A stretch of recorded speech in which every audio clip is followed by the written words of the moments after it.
celebrate Christmas Eucharistic celebration for the people of the University. And we thank the Lord for this blessing, for allowing us to be here. And for the liturgy today, we are celebrating the Saturday of the second week of Advent. And the liturgy for today, the Lord is presenting to us John the Baptist in the person of the prophet Elijah, and is calling us to repentance as we prepare ourselves for the celebration of the birth of our Lord Jesus Christ. So let us now joyfully welcome the Lord in the presence of our priest, Father Don Salvajo, who is going to celebrate his 12th sacerdotal anniversary on Monday. This is a great blessing for all of us, and we welcome the Lord in His presence. Let's all rise for the entrance song.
The grace of our Lord Jesus Christ and the love of God and the communion of the Holy Spirit be with you all.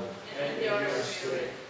Brothers and sisters, let us acknowledge our sins and so prepare ourselves to celebrate the sacred mysteries. Altogether we say, I confess, Almighty God, and to you, my brothers and sisters, that I have greatly sinned in my thoughts and in my words, in what I have done, in what I have failed to do, through my fault, through my most grievous fault. Therefore, and to you, my brothers and sisters, to pray for me to the Lord our God. May Almighty God have mercy on us, forgive us our sins, and bring us to everlasting life. Amen.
Let us pray.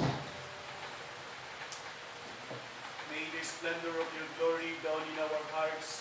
We pray, Almighty God, that all shadows of the night may be scattered, and we will be shown to be children of light by the advent of your only begotten Son, who lives and reigns with you in the unity of the Holy of the Spirit. Spirit, one God, forever and ever.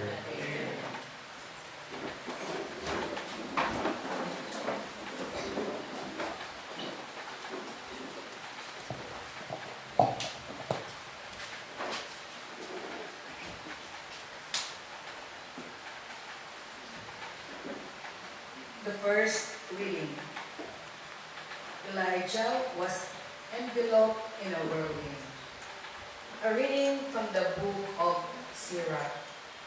In those days, like a fire, there appeared the prophet Elijah, whose words were as a flaming furnace. Their staff of bread he shattered. In his heel he reduced them to straits. By the Lord's word he shut up the heavens, and 3 times brought down fire. How awesome are you, Elijah, in your wondrous deeds, whose glory is equal to yours?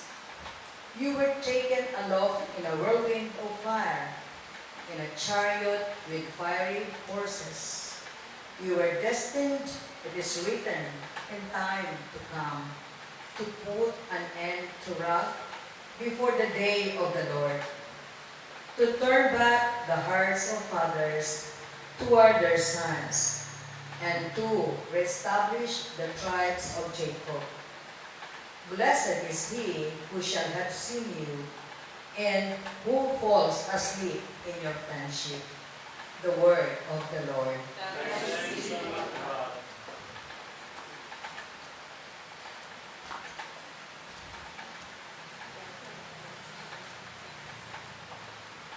Responsorial Psalm, let our response be, Lord, let us turn to you, let us see your face, and we shall be saved. Lord, let us turn to you, let us see your face, and we shall be saved.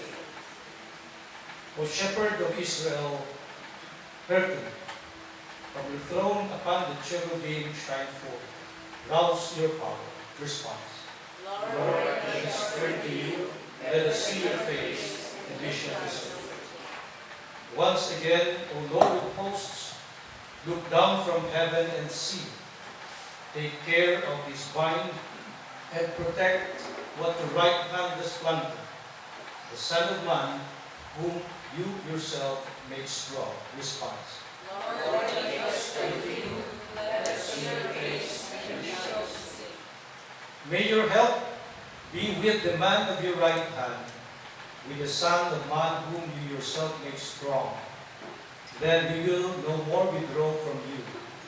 Give us new life, and we will call upon your name. Response.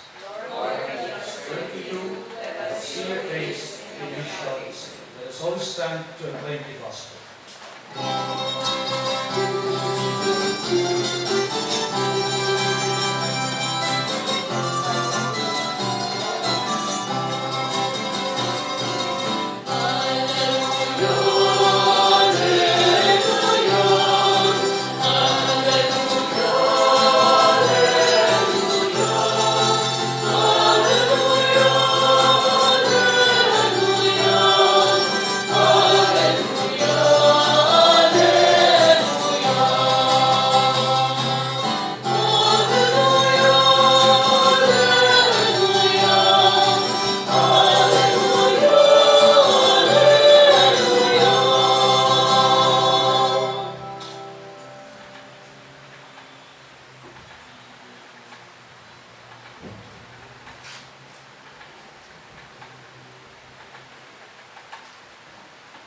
The Lord be with you. A reading from the Holy Gospel according to Matthew.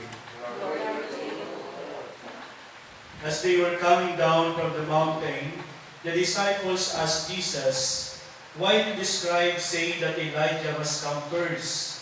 He said in reply, "Elijah will indeed come and restore all things. But I tell you that Elijah has already come, and they did not recognize him, but did not to him whatever they please. So also will the Son of Man suffer at their hands. and they were busy doing decoration. No? They were decorating their school, their room, in preparation for Christmas celebration. And since for them, the crucifix that is hung on the wall did not seem appropriate for the season of Christmas. And they were thinking to remove this crucifix from the wall. But when one of their teachers passed by, a teacher who is a priest, they told them that do not remove the crucifix. After all, he said, the reason why Jesus, our Lord Jesus Christ, was born is to die on the cross. The reason why Jesus Christ was born is to die on the cross. And dear friends, it seems that it is inappropriate for us to laugh when one of our relatives is dead. It seems inappropriate for us to talk about the passion and death of our Lord Jesus during this season of Christmas. But let us bear in mind that we could not separate the cross from the birth of Jesus. The cross is not a sign of humiliation, but it is a sign of glory. It is a sign of our salvation. And our Lord Jesus was born in order to save us from anything that is evil. Ligtasun kita sa anuman na karaan, sa anuman na pagkakasala. That is why in today's gospel that we have heard, the gospel passage from St. Matthew, it speaks about these three great prophets, Elijah, John the Baptist, and Jesus himself. These three knew that they were sent by God to speak about God, to stand and talk about the truth of God. And these three prophets were not afraid what will happen to them because they speak the truth. Yaon ang katotohanan na sa indang ipinabareta. But the sad news is, the people refused to listen to their message. They nagdadalog sa inda. They even made fun of them. They criticized and they rejected them. And these three prophets died at early age. Sayang kang pagkakataon. They dinangog, sinunod, ang marhay na bareta na daragaining tulong darapulat na propeta. Minsan din sa tuyang mahal na Diyos. And today we are being reminded of the work, the job of a prophet. The prophet is someone who is the messenger, the mouthpiece of God. And the prophet stands between God and the people to communicate to them the Word of God. And when the prophet speaks about the Word of God, he is always inspired by the Holy Spirit. And he teach without error. Katotohanan sa iyong dara, katotohanan sa iyong pinapalalipo. And these prophets, messenger of God, is different from the puppet that we know in this world. The prophet is not a puppet or a mindless repeater of what he hears. Just like what happened to some of our brothers and sisters nowadays. Instead of speaking the truth, instead of acting as a prophets, they act like puppets. Because they speak what others want to say and not what God has to say. Bako na sa kabutan ng Diyos, kundi kabutan kang tao. Bako na sa kamautan ng kagulangan, kundi kamautan kang tao. A prophet, when you speak the word of God, he retains his own will, the will of God, the mind of God. And iyon sa iyang dara sa buhay kan sa iyang tinutukuan. And God would put His word in their mouths. As if it is God who is talking to us. Kung nagdadamog kita sa mga propeta, ini mga taong inikuta na nagdadamog sila, dinadamog nila ang Diyos na nagtataram sa sanina. Because a prophet was God's servant and messenger.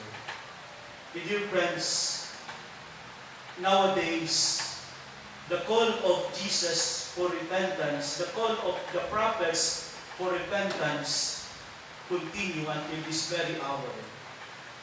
He speaks to us through people around us and through our conscience.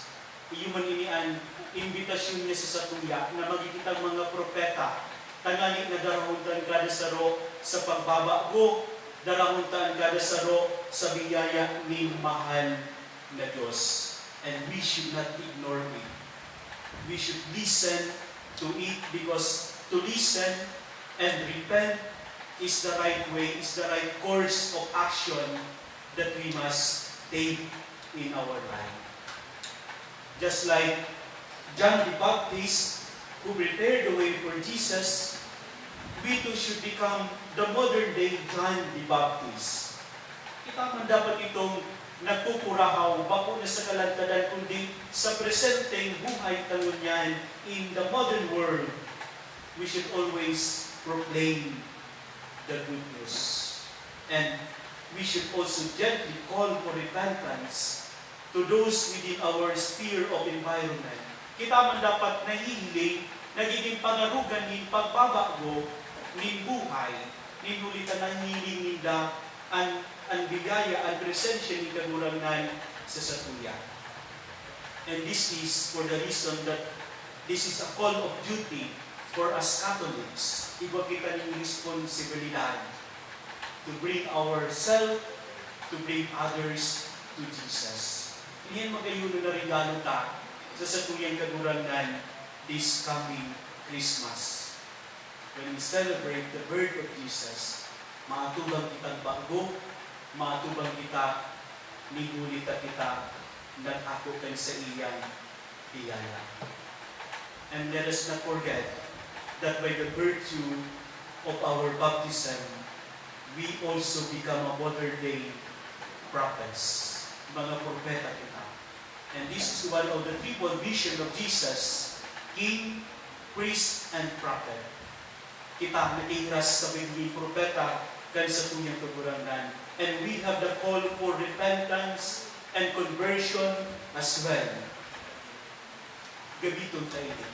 Kuwaw tayo yung oportunidad tanganin na maging maghiro ang biyaya sa satuya kan sa tuyang kagurangan.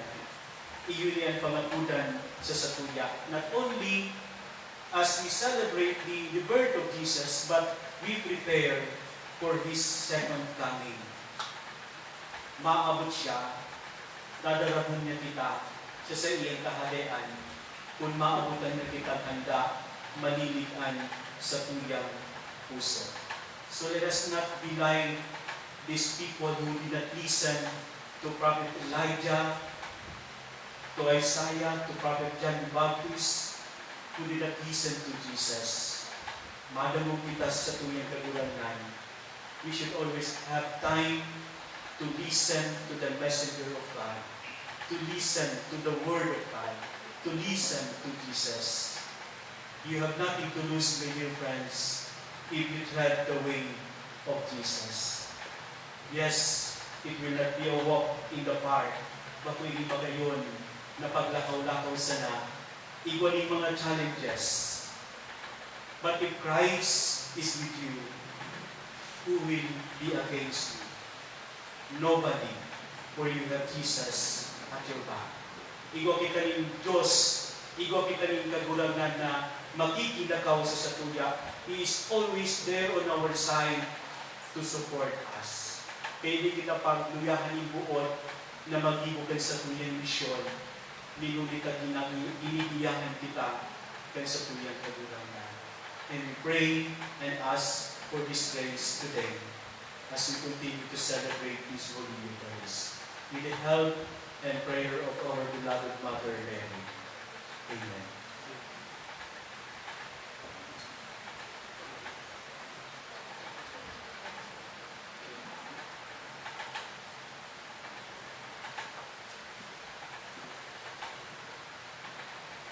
God sent Elijah and John the Baptist to remind the people of their need to change their way of life. In prayer, let us ask God the Father to help us sustain genuine conversion. For every petition we will say, God with us, hear our prayer.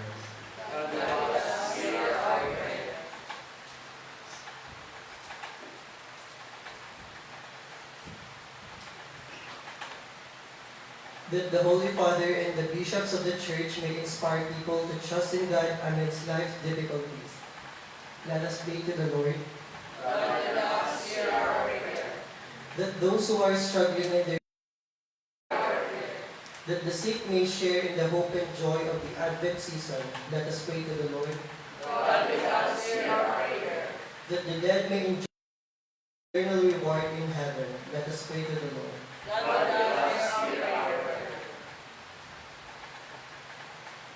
God our Father, during this Advent, help us make straight our path, so that we may be prepared for the coming of Christ, who is Lord forever and ever.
Pray now, my dear brothers and sisters, that my sacrifice and yours may be acceptable to God, the Almighty Father.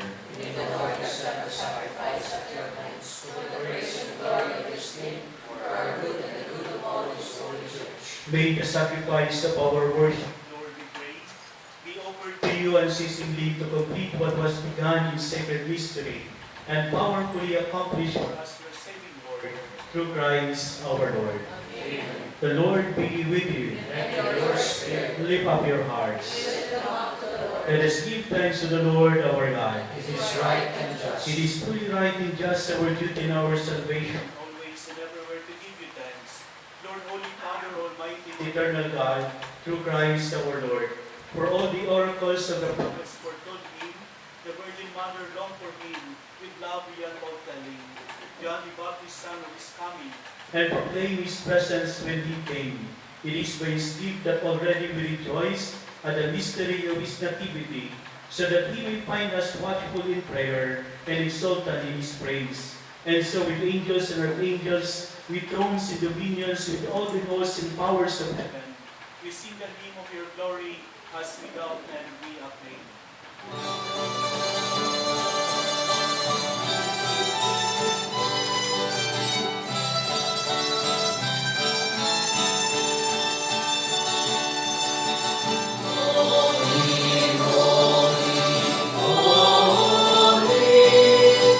Lord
was the body and blood of our Lord Jesus Christ.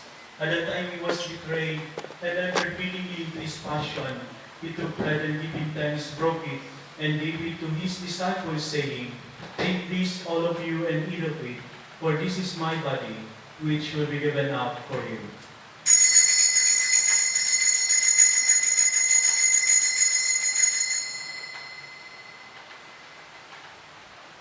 In a similar way, when supper was ended, he took the chalice once more, giving thanks. He gave it to his disciples. "Take this, all of you, and drink from it, for this is the chalice of my blood, the blood of the new eternal covenant, which will be poured out for you and for many, for the forgiveness of sins. Do this in memory of me."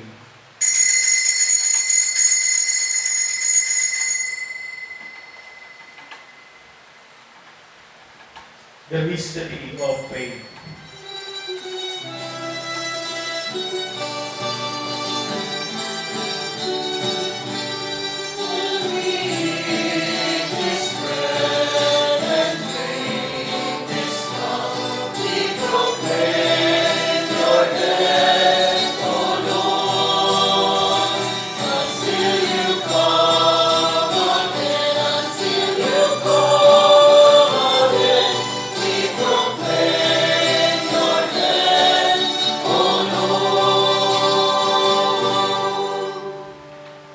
Therefore, as we celebrate the memorial of his death and resurrection, we offer you, Lord, the bread of life and the chalice of salvation, giving thanks that you have held us that partaking of the body and blood of Christ, we will be gathered into one by the Holy Spirit. Remember, Lord, your church spread throughout the world, and bring her to the fullness of charity, together with Francis, our Pope, and Joel, our Bishop, and all the clergy. Remember also our brothers and sisters who have fallen asleep in the hope of the resurrection, and all who have died in your mercy. Welcome them into the light of your face. Have mercy on us all, we pray, that with the Blessed Virgin Mary, Mother of God, with Saint Joseph, her spouse, with the blessed apostles and all the saints who have pleased you throughout the ages, we be married to be co-heirs to eternal life, and we praise and glorify you through your Son, Jesus Christ. Through him and with him and in him, in the unity of the Holy Spirit, all glory and honor is yours, Almighty Father, forever and ever.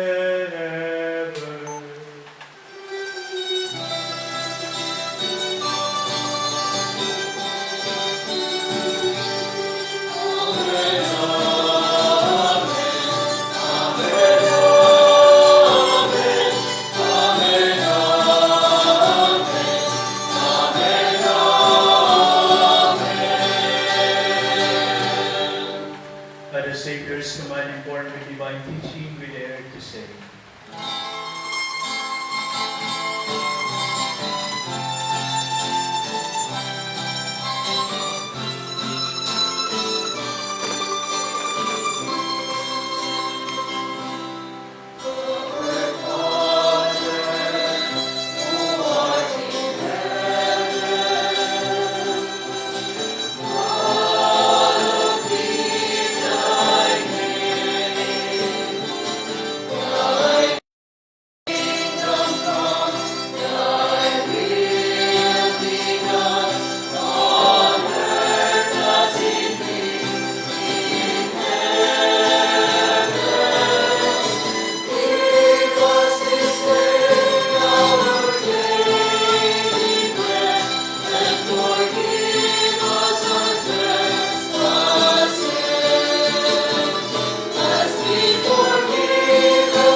await the blessed hope in the coming of our Savior Jesus Christ.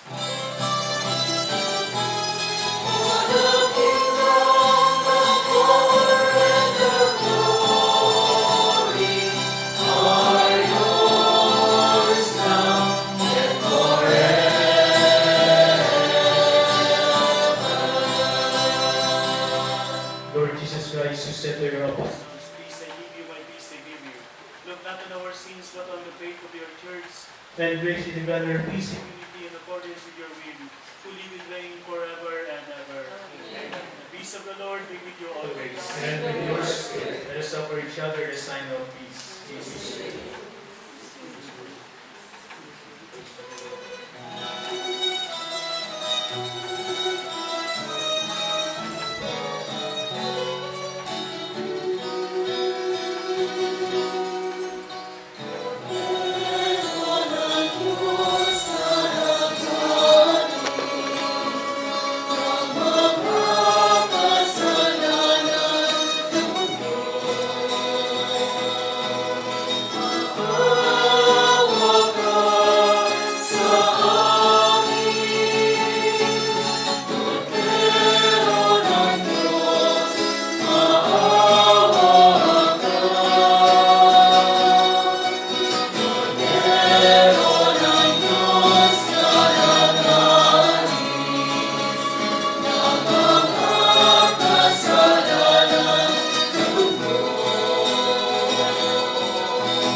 Behold the Lamb of God, behold me who takes away the sins of the world.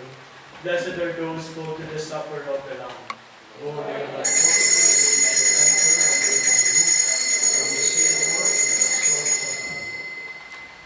Body of Christ.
we implore your mercy, Lord, that this divine sustenance may cleanse us of our faults and prepare us for the coming feast through Christ our Lord.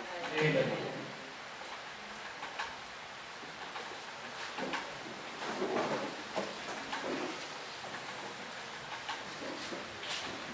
Good evening, everyone. In behalf of the College of Engineering, the College of Industrial Technology, the College of Industrial Design and Architecture, thank you very much, Father, for celebrating the Holy Eucharist with us all here. Thank you so much, our dearest choir, for all the cameramen and the photographers, and to you, Ma'am, the coordinator of this activity, and to all of us, maraming salamat po. Merry Christmas and a Happy New Year to everyone.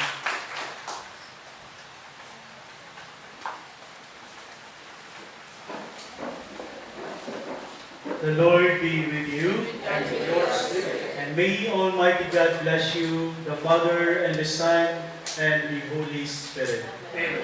Go in peace, glorifying the Lord by your life. Thanks be to God. Pakaweta si Kuya Nebulan natin.